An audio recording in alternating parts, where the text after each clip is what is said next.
мына жерде ABC сындар мәндері берілген. Әрқайсысын орнына қою керек, таңбалармен шатыс кетпеу керек, және модульді ашатын кезде есептеп алғаннан кейін ашу керек. Яғни қараңыз, мына А-ның орнына біз не қоямыз? А-ның орнына А-ның мәні -5,5-ті қоямыз.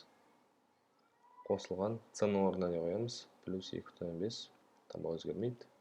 Және азайту Б-ның өзі 0,18, таңба өзгермейді. Яғни осы бірінші модуль. Бірінші модульді есептеп бір санға жеткеннен кейін барып оны ашасыз.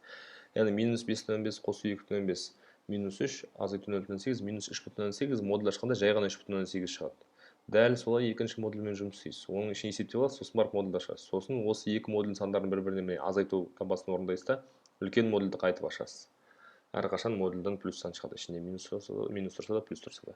Мына -3,12 модульдің ішіне тұр, яғни болады жай 3,12 көбейту y тең болады. Минусты минусқа бөлсек плюс болып кетеді. 2,49 бөлуді көбейтуге ауыстырамыз да, мына екінші бөлшектің орнына ауыстырып жүреміз. 4-тен 1, 1-ден 4 немесе 4 болып қалады. Сол кезде y табу үшін 2,49 көбейтілген 4. Оны көбейтіп қажет емес. Кейбір балалар, көп балалар артық амал жасайды. Мынаны кәдімгідей көбейтіп қажет емес. Егер қысқарту орындайтын болсақ, бөлу орындайтын болсақ, ешқандай да көбейту орындамаңыз. 4 пен 3,32 4-ке қысқаратыны көрініп тұр. Неге? Мына соңында 32 бар. Қысқартыңыз, сосын шыққан сан, мынау шыққан санға бөлінеді, жауап бірден көрінеді. Кез келген санның 1 дәрежесі сол санға тең, 0 дәрежесі 1-ге тең. Кез келген санның 0 дәрежесі 1-ге тең. 1-дің кез келген дәрежесі тағы да 1-ге тең. Болды, осы екі затты білу керек.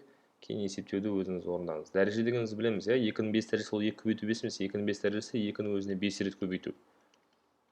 Яғни мына екеуі 4 болады, мына екеуі 4 болады, 4-ті 4-ке 16 болады, оны 2-ге көбейтесіз 32 болады, 2-ның 5 дәрежесі.